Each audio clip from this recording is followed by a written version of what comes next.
hot topic, tariffs, and it has been a controversial part of President Trump's economic policy in his first 100 days. Weijia Jiang has a story of two businesses that have been affected in a big way. Under massive American flags, workers at Marlin Steel in Baltimore weld, manufacture, and ship all American steel products.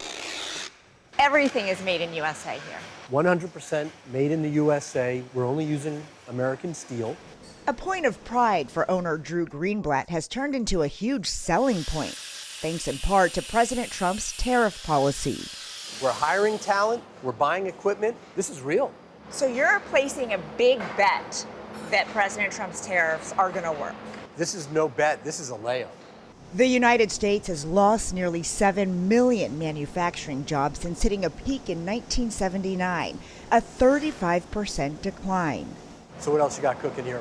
Greenblatt hopes fairer trade deals will help bring some of that business back to America, even if it takes time. Is it worth it in the long run? This is an opportunity for a huge path of people to get into the middle class. This is an exciting time.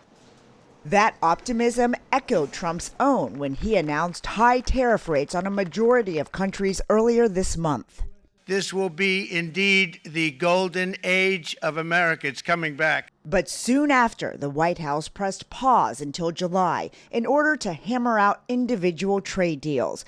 A 10% baseline tariff remains on most countries and 25% on things like steel, aluminum, and imported cars, and an eye-popping 145% on Chinese goods. Let's find everything okay. The tariffs are already showing up in the form of higher prices at Oasis Fresh Foods Market in southern Maryland. We have starting to see some prices go up, particularly on fresh fruit.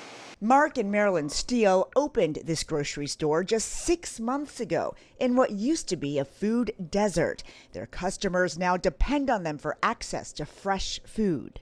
We're the front line of it. The margins are thin, and the only place to go is towards the customer. The Steeles are doing what they can to keep prices down, including cutting staffing and not stocking pricier produce. But they worry it might not be enough. I thought, oh, we're opening at the right time. The inflation's coming down. People will be able to afford this. Now I'm just anxious. Well, in the past 100 days, we have spoken to Americans across the country about the economy, everyone from farmers to consumers to small business owners. And almost everybody agrees that their top concern is the uncertainty about what comes next with tariffs. Today, Trump is planning to travel to Michigan, where he will announce some relief on the impact of tariffs for American automakers. Vlad? All right, Weijia, I know you'll be watching.